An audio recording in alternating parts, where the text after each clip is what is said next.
यहाँ पे यानी कि हमारा टॉपिक चल रहा है दैट इज पार्शियल फ्रैक्शन। जो रैशनल फंक्शंस हैं उनका इंटीग्रेशन थ्रू पार्शियल फ्रैक्शन कैसे है। यहाँ पे इसका यानी कि केस लेके चल रहे हैं कि ऊपर अगर आपके पास लिखा आपका इंटीग्रेंड जिसका आपको इंटीग्रेट करना है, अगर वो फंक्शन ax प्लस b की फॉर्म में नीचे x minus a whole square, okay. तो यहाँ पे यानी कि पावर कितनी आ रही, 2 आ रही। तो आपको ध्यान रखना है कहीं सिंगल पावर लिखनी कि पावर 2 लिखनी और यहाँ पे कॉन्स्टेंट a और b लगाना है, उसे यानी कि ये पूरा एक्सप्रेशन यानी ब्रैक हो जाएगा, स्प्लिट अप हो जाएगा, ठीक है। और जैसे स्प्लिट अप होता है तो उसका इंटीग्रेशन ईजी हो जाएगा, क्योंकि मेरे पास ऐसा कोई डायरेक्ट फंडामेंटल फॉर्मूला नहीं है कि मैं इस तरह के रैशनल फंक्शन को सीधा यानी कि उसका जवाब ले दूँ।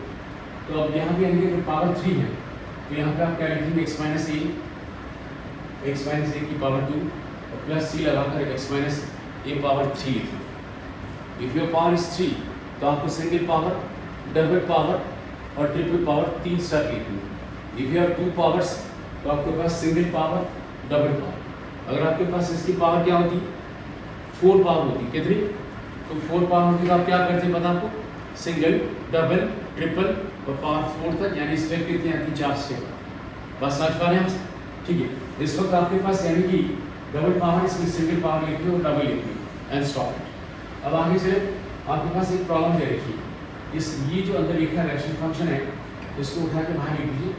बाहर लिखने पर यानी कि यहाँ पे डबल पावर है तो मुझे यानी कि यहाँ पे सिंगल पावर फिर डबल पावर और ये इसको कोई पावर नहीं है तो इसका एक सिंगल एक्सप्रेशन हो जाएगा।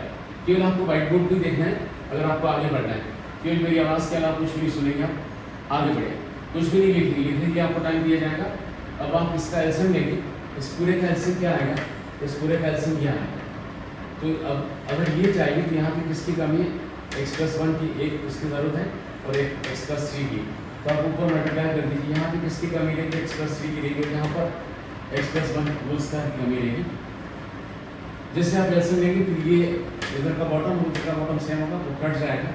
अब आपका ये और ये बचेगा, आपका दोनों का एंटी जो टॉप है न्यूमरेटर वो बच जाएगा।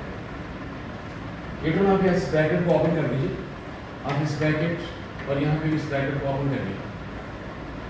सो उसमें यानी कि एक्स स्क्वायर की जहाँ जहाँ भी एक्स स्क्वायर आ रहा है, student should write those term in which x square is appearing. तो आपके पास यहाँ पे ए है, एक आपके पास सी है और यहाँ पे यानी कि फिर एक्स की टर्म लिखें, ये 4a आ जाएगा, ये आपके पास यानी कि दैट इज p आ जाएगा, ये आपका 2c और ब्रैकेट लगाएंगे x होगा, इट इज 3a, उसके बाद यानी कि 3b, इट इज c। उसके आगे देखें आपसे आपको यानी कि यहाँ पे क्वेश्चन a b c निकालना है, जो रियल वैल्यूज हैं इनको फाइंड करने के आपके पास एक तो यानी कि नंबर 1 वाला एक्सप्रेशन काम आएगा और एक नंबर 2 वाला एक्सप्रेशन काम आएगा। अब देखिए सबसे पहले आपके पास ब्रैकेट कितने आ रहे हैं, एक तो x+1 वाला ब्रैकेट और एक x+2 वाला ब्रैकेट है। मैं आपसे कहना चाह रहा हूँ नंबर 1 वाले एक्सप्रेशन में x की जगह -1 लगा दें, -1 लगाने से ये ब्रैकेट 0, क्योंकि यहाँ पे -1 प्लस 0 हो जाएगा और एक ये ब्रैकेट 0 हो जाएगा। अब यहाँ पे -1 लगाएं, -1 हो गया या -2 हो गया। अब यानी कि आपके पास b है, ये -1 में 3 है, ये आपका 2 हो जाएगा और ये आपका 0 हो गया। बाकी चलिए यानी कि 2 भी हो गया, इसमें -5 है, अगर आपको b चाहिए तो -5 में 2 हो जाएगा। बाकी चलिए यानी इस ब्रैकेट को 0 करें तो आपको इस ब्रैकेट को 0 करने के लिए x की जगह -3 पुट करना होगा।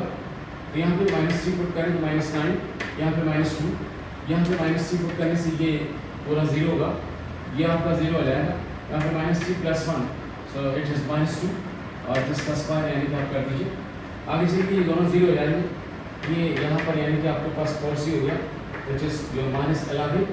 आपका c चाहिए तो इससे -11/4 कह सकते हैं। इस वक्त मेरे पास यानी कि एक b आ गया, एक c आ गया, b और c निकाल दिया, a चाहिए।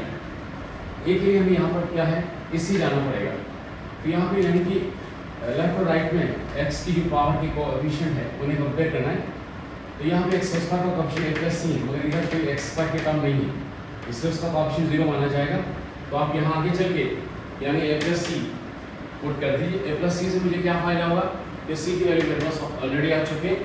आई replace my c by -11/4 and just transfer it, मेरे पास a = 11/4 आ गया। इस वक्त मेरे पास यानी कि सारे a b c तीनों यानी कि जो रियल नंबर्स हैं वो मेरे पास आ चुके हैं।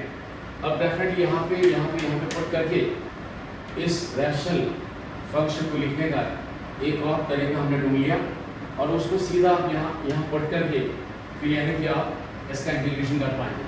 तो पहले यानी कि जस्ट यानी कि ABC लगाकर आपने उस एक्सप्रेशन को रिप्लेस कर दिया। आई replace this expression by ABC लगाकर आपको लिखना है। वापस से यानी कि ln/4 you have to keep it outside और इसका जो है इंटीग्रल log x + 1 हो जाएगा।